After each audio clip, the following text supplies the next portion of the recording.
আজ শুক্রবার, বিশ্ব ইজতেমা সামনে রেখে আমরা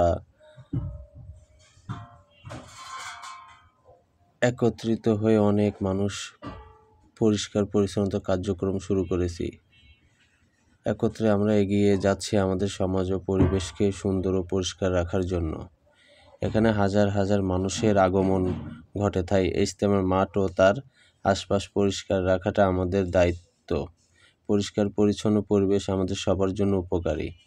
এভাবে আমাদের সম্মিলিত প্রচেষ্টায় আমরা সবাই একত্রে একটি সুন্দর স্বাস্থ্যকর পরিবেশ তৈরি করতে পারি। আসুন আমরা সবাই মিলে আমাদের পরিবেশটাকে রক্ষা করি এবং আল্লাহর কাজ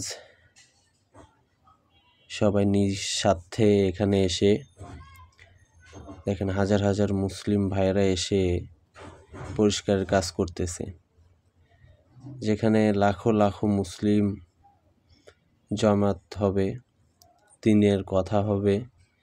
প্রতি বছরের ন্যায় এই বছর আমরা গেছিলাম,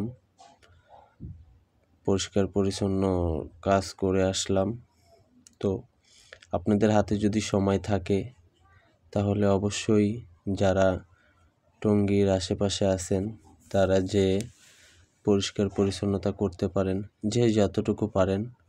সবার প্রচেষ্টায় হয়তো সুন্দর একটি পরিবেশ তৈরি হতে পারে, যেখানে দূর দূরান্ত থেকে মুসলিম ভাইয়েরা এসে বসবে, ইবাদত করবে, সেই ইবাদতের সওয়াব আপনারাও পাবেন।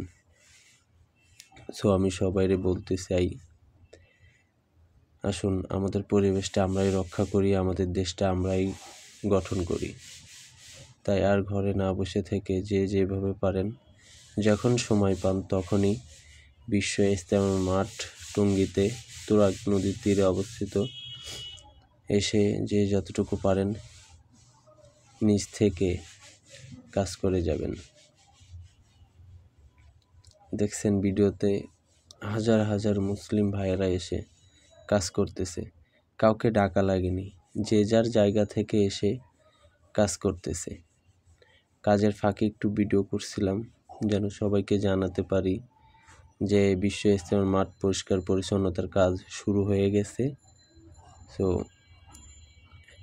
এই ভিডিওটির মাধ্যমে এই বার্তাই দিতে চাচ্ছিলাম যে বিশ্ব ইজতেমার মাঠ পরিষ্কার পরিচ্ছন্নতার কাজ শুরু হয়ে গেছে। আপনারাও আসেন, সবাই মিলে মাঠ পরিষ্কার পরিচ্ছন্নতার কাজ করেন এবং সওয়াবের ভাগীদার হন। ভিডিওটি ভালো লাগলে লাইক, কমেন্ট, শেয়ার এবং সাবস্ক্রাইব করবেন।